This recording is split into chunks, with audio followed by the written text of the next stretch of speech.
My YouTube channel.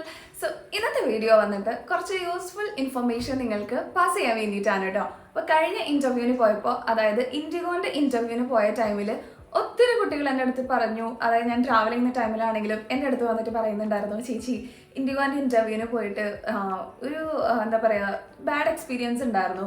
Criteria meet ചെയ്യുന്ന ഞങ്ങളെടുത്തില്ല, criteria meet ചെയ്യാത്ത കുട്ടികളെ എടുത്തു. അതെന്താണ് റീസൺ?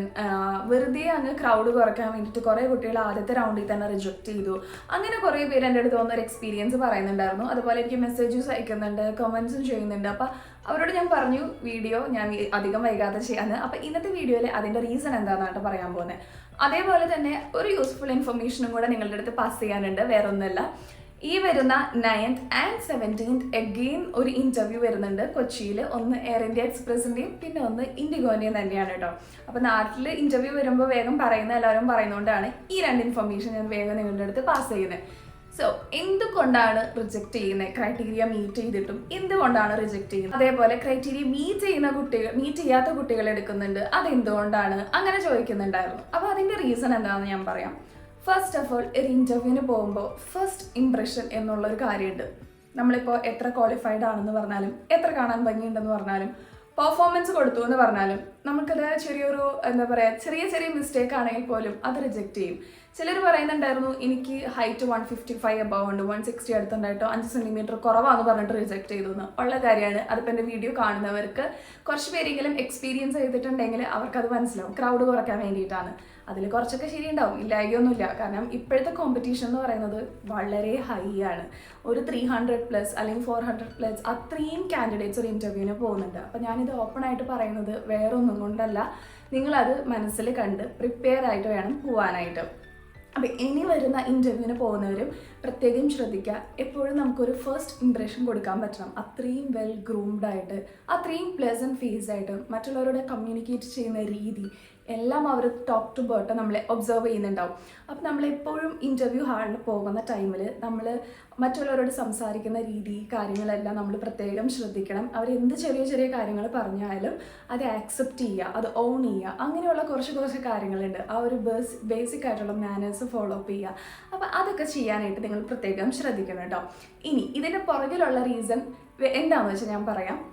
അപ്പോൾ നിങ്ങൾ എക്സ്പെക്റ്റ് ചെയ്യാത്ത കുട്ടികൾ ഇപ്പോൾ പെട്ടെന്ന് ഇൻ്റർവ്യൂ ക്രാക്ക് ചെയ്യുന്നുണ്ടാവും, അല്ലെങ്കിൽ അതായത് അധികം പെർഫോമൻസ് ഒന്നും കൊടുക്കാത്ത കുട്ടികൾ പെട്ടെന്ന് എന്താ പറയുക ഇൻ്റർവ്യൂ ക്രാക്ക് ചെയ്യുന്നുണ്ടാവും. അതിൻ്റെ പിന്നിൽ ഇവർ നോക്കുന്ന കാര്യങ്ങളിൽ എന്തെങ്കിലും അവർ കൊടുക്കുന്നുണ്ടാവും. അതായത് ചിലപ്പോൾ ഒരു സ്മൈലായിരിക്കാം, throughout the day smile ചെയ്യുന്നത്, അവർ കമ്മ്യൂണിക്കേറ്റ് ചെയ്യുന്ന രീതി എല്ലാം ഡിഫറെൻ്റ് ആയിരിക്കും. ചിലപ്പോൾ നമ്മൾ പെർഫോം ചെയ്തിട്ടും നമ്മൾക്ക് നല്ല ഇംഗ്ലീഷ് അറിയാമെങ്കിലും നമ്മളുടെ ഹൈറ്റ്, നമ്മളുടെ കമ്മ്യൂണിക്കേഷൻ ഒക്കെ നല്ലതാണെങ്കിലും നമ്മളുടെ സംസാരത്തിന് ചില രീതികൾ, പെരുമാറ്റങ്ങൾ എങ്ങനെയൊക്കെ പറയില്ലേ, അതും അവർ വിലയിരുത്തുന്നുണ്ടാവും. അപ്പോൾ നമ്മൾ പ്രത്യേകം ശ്രദ്ധിക്കണം, എല്ലാ കാര്യങ്ങളിലും 100% നമുക്ക് കൊടുക്കാൻ പറ്റണം. അപ്പം ഇൻ്റർവ്യൂവിന് പോകുന്നതിന് മുന്നേ ആയിട്ട് നിങ്ങൾ ആദ്യം ചെയ്യേണ്ട കാര്യം, നിങ്ങളുടെ ഡോക്യുമെൻറ്റ്സ് എത്രയും നന്നായി പ്രിപ്പയർ ചെയ്ത് വെക്കാൻ പറ്റുമോ അത്രയും നന്നായി പ്രിപ്പയർ ചെയ്ത് വെക്കുക.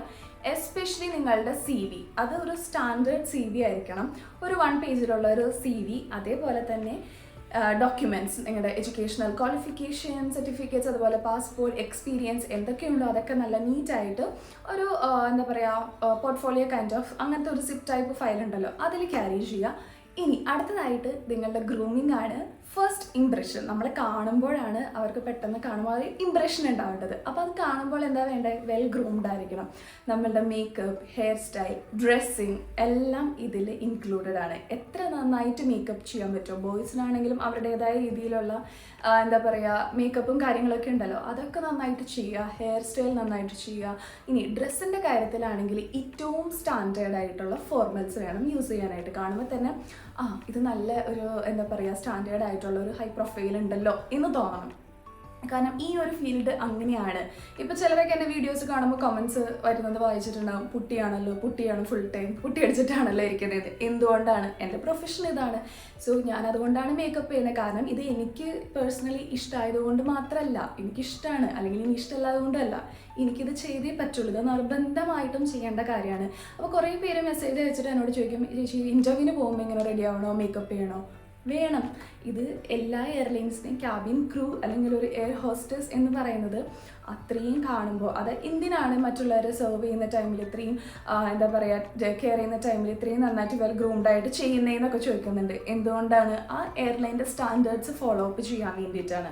അത്രയും ഒരു ബ്രാൻഡ് അംബാസഡർ ആയിട്ടാണ് ഓരോ എയർലൈൻസിനെയും ക്യാബിൻ ക്രൂ ആയിട്ട് കാണുന്നവർ അവർ പറയുന്നത്. അപ്പോൾ നമ്മൾ അത്രയും അവരുടെ കമ്പനിയുടെ സ്റ്റാൻഡേർഡ്സ് അനുസരിച്ചിട്ട് വേണം നമ്മൾ പെരുമാറാനും നമ്മളുടെ മേക്കപ്പ് ചെയ്യാനും ഗ്രൂം ചെയ്യാനും നമ്മുടെ ഔട്ടർ അപ്പിയറൻസ് എല്ലാം കീപ്പ് ചെയ്യാനായിട്ട്.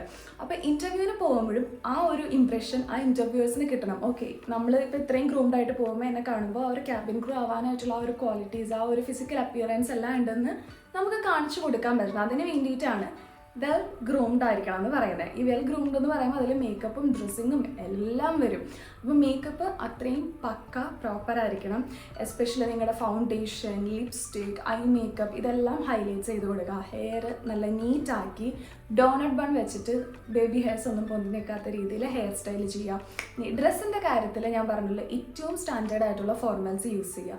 ലൈറ്റ് കളറായിട്ടുള്ള ഷർട്ട്സ് അതുപോലെ അല്ലെങ്കിൽ ടീഷർട്ട്സ് ഒക്കെ ഇടുക. ഹാഫ് സ്ലീവ് അതുപോലെ ടോപ്പിൽ ബ്ലേസർ ഇടുന്നത് ഓപ്ഷണലാണ്. പക്ഷെ ഇടുമ്പോഴാണ് ആ ഒരു സ്റ്റാൻഡേർഡ് അല്ലെങ്കിൽ ആ ഒരു പ്രൊഫഷണൽ ലുക്ക് ഉണ്ടാവുക. അതുകൊണ്ട് ഞാൻ എപ്പോഴും സജസ്റ്റ് ചെയ്യുന്നത് വിത്ത് ബ്ലേസറാണ്.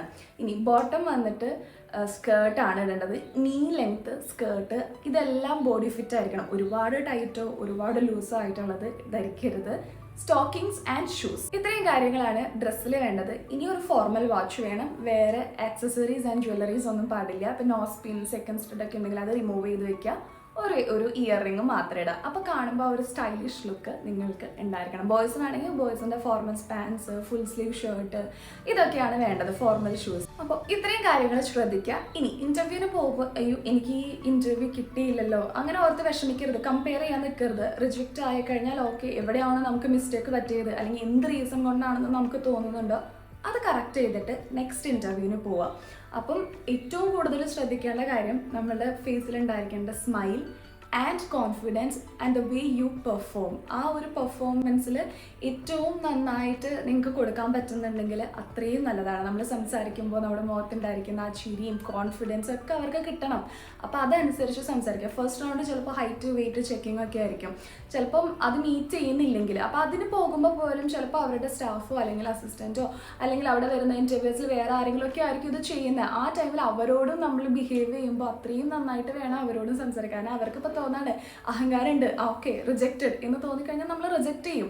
അപ്പം നമ്മൾ അവരോടും ഭയങ്കര പൊളൈറ്റായിട്ട് അവരെയും വിഷ് ചെയ്തിട്ടൊക്കെ വേണം നമ്മൾ കയറി ചെല്ലാനായിട്ട്. ഹൈറ്റും വെയിറ്റ് ഒക്കെ ചെക്ക് ചെയ്യാൻ ചെല്ലുന്ന സമയത്ത് hi good morning ma'am how are you എന്ന് അവരോട് ചോദിച്ചു. അതുകൊണ്ടൊന്നും പോകാനൊന്നും ഇല്ല. ചിലപ്പോൾ അവർ ഭയങ്കര ആറ്റിറ്റ്യൂഡ് കിട്ടും അല്ലെങ്കിൽ ഭയങ്കര സ്ട്രെസ്ഫുൾ ആയിരിക്കും. കാരണം ഇത്രയും ക്രൗഡൊക്കെ ഉള്ളതുകൊണ്ട് വേഗം ചെയ്ത് തീർക്കാനുള്ള തിരക്കിലൊക്കെ ആയിരിക്കും. അതൊന്നും നിങ്ങൾ മൈൻഡ് ചെയ്യേണ്ട. നിങ്ങൾ ഏറ്റവും നന്നായിട്ട് ബിഹേവ് ചെയ്യുക, എല്ലാവരോടും നന്നായിട്ട് ബിഹേവ് ചെയ്യുക എന്നുള്ളതാണ് ഏറ്റവും വലിയ കീ പോയിന്റ്. ഇനി ഇൻ്റർവ്യൂ ടിപ്സും കാര്യങ്ങളും ഒക്കെ ഞാൻ ഓൾറെഡി കുറച്ച് പറഞ്ഞു തന്നിട്ടുണ്ട്. കൂടുതൽ എന്തെങ്കിലും നിങ്ങൾക്ക് ഇനി അറിയണം എന്നാണെങ്കിൽ ഇപ്പോൾ ഈ വരുന്ന 9-ാം തീയതി അതുപോലെ തന്നെ 17-ാം തീയതി ഞാൻ പറഞ്ഞല്ലോ കൊച്ചിയിൽ ഇൻ്റർവ്യൂ ഉണ്ട്. അപ്പോൾ ഞാൻ പേഴ്സണലി ഒരുപാട് പേർക്ക് ക്ലാസ് എടുത്ത് കൊടുക്കുന്നുണ്ട്. ഇപ്പോൾ ഓൾമോസ്റ്റ് ഞാൻ പറഞ്ഞല്ലോ 100 കഴിഞ്ഞു ഓൾറെഡി. അപ്പോൾ ഇവർക്കൊക്കെ ക്ലാസ്സിൽ വരുമ്പോൾ ചോദിക്കുന്ന ക്വസ്റ്റ്യൻസും ആൻസേഴ്സും എല്ലാം ഞാൻ പറഞ്ഞു കൊടുക്കുന്നുണ്ട്. എങ്ങനെ ഒരു ക്വസ്റ്റ്യൻ ആൻസർ ചെയ്യണം, എങ്ങനെയാണ് പെർഫോം ചെയ്യേണ്ടത്, എല്ലാ കാര്യങ്ങളും ഇൻഡിവിജ്വലായിട്ട് വീഡിയോ കോൾ ചെയ്തിട്ടാണ് 1 hour ക്ലാസ് ഞാൻ അവർക്ക് ഷെഡ്യൂൾ ചെയ്ത് കൊടുക്കുന്നത്. അപ്പം ഞാൻ ആദ്യമേ പറഞ്ഞിട്ടുണ്ട് ഈ ക്ലാസ്സിന് ജോയിൻ ചെയ്യാനായിട്ട് ഒരു ദിവസം അല്ലെങ്കിൽ 2 ദിവസം മുന്നേ പെട്ടെന്ന് വന്നിട്ട് ചോദിച്ചു നാളെ ഇൻ്റർവ്യൂ ഉണ്ട്, എനിക്ക് ഇന്ന് ക്ലാസ് എടുത്ത് വരുന്നോ ചോദിച്ചിട്ട് വരുന്ന കുട്ടികളുണ്ട്. അങ്ങനെ ദയവ് ചെയ്ത് എൻ്റെ അടുത്ത് വരല്ലേ. കാരണം എനിക്ക് കിട്ടുന്ന ടൈം ഞാൻ നോക്കിയിട്ടൊക്കെയാണ് ഷെഡ്യൂൾ ചെയ്യുന്നത്. ചിലർക്ക് റീഷെഡ്യൂളിങ് ചെയ്ത് കൊടുക്കേണ്ടി വരാറുണ്ട് എന്തെങ്കിലും എമർജൻസി വരുമ്പോൾ. അപ്പോൾ എപ്പോഴും നിങ്ങൾ കുറച്ച് നേരത്തെ ജോയിൻ ചെയ്യുക. അങ്ങനെയാണെങ്കിൽ ഞാൻ വേഗം ക്ലാസ് ഈ ബുക്കിംഗ് വരുന്നതനുസരിച്ചിട്ട് ഞാൻ ഷെഡ്യൂൾ ചെയ്ത് നിങ്ങൾക്ക് ക്ലാസ് എടുത്ത് തരുന്നതായിരിക്കും കേട്ടോ. അപ്പോൾ ഇനി ആരും മറക്കണ്ട, ടോക്ക് വിത്ത് ആഷാണ്. ടോക്ക് വിത്ത് ആഷിന് ഇൻസ്റ്റാഗ്രാം പേജ് ഫോളോ ചെയ്യുകയാണെങ്കിൽ അതിനകത്ത് വരുന്ന ഇൻ്റർവ്യൂസിൻ്റെ അപ്ഡേറ്റ്സും ഞാൻ കൊടുക്കുന്നുണ്ട്. അതുപോലെ വാട്സപ്പിലേക്ക് മെസ്സേജ് അയച്ചാൽ ക്ലാസ് ഷെഡ്യൂൾ ചെയ്ത് തരുന്നതായിരിക്കും കേട്ടോ. നമ്പർ ഞാൻ ഡിസ്ക്രിപ്ഷൻ ബോക്സിൽ കൊടുക്കാം. അപ്പോൾ ഇൻ്റർവ്യൂവിന് പോകാൻ പ്രിപ്പയർ ചെയ്യുന്നവർ നന്നായിട്ട് പ്രിപ്പയർ ചെയ്യുക. അതിൻ്റെ മുമ്പത്തെ വീഡിയോസ് കാണുന്നവർക്ക് കണ്ടു നോക്കുക. അതിനകത്ത് കുറച്ച് ടിപ്സും കാര്യങ്ങളൊക്കെ കൊടുത്തിട്ടുണ്ട് കേട്ടോ. അപ്പോൾ അടുത്തൊരു വീഡിയോയിൽ കാണാം. അപ്പോൾ എൻ്റെ ചാനൽ ആരെങ്കിലും സബ്സ്ക്രൈബ് ചെയ്തിട്ടില്ലെങ്കിൽ സബ്സ്ക്രൈബ് ചെയ്യുക, ലൈക്ക് ചെയ്യുക, ഷെയർ ചെയ്യുക. ബൈ.